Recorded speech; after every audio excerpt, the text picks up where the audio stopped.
in a book called Deep Economy by Bill McKibben. I'm sure he's well known to many of you. McKibben brings facts to bear which prove something which has slipped out of our cultural memory. Something about growing food.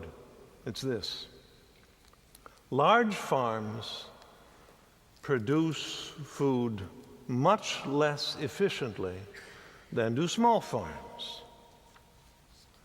In fact, if you really wanted to increase food production, that was your sole goal, to increase the quality and the quantity of food production from the available land upon this earth. Measure it how you will, weight or food value.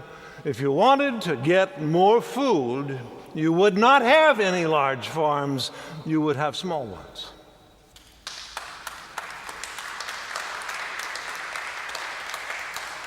Small is beautiful. When I read that from McKibben, I remembered E.F. Schumacher's book, Small is Beautiful, and his very well-defended claim there that horticulture is more efficient than agriculture. But the reason large farming and processed foods have kicked small farms and natural food out of the way is pretty simple. Small farms require people. Large farms require oil. Oil. Since World War I, McKibben points out, since World War I, it has been cheaper to use oil than to use people to grow food. It's a system. You know, when I read that, I could hardly contain my wonder for the ancient story of Jesus' temptation in the wilderness. The author of that story, the evangelist, could never have guessed how deep the word was going when he has the devil say, "Command these stones to become bread." Look, the Latin for stone, you know what it is? Petros. You know this word. It's very familiar. Petrify, yeah. How about petroleum?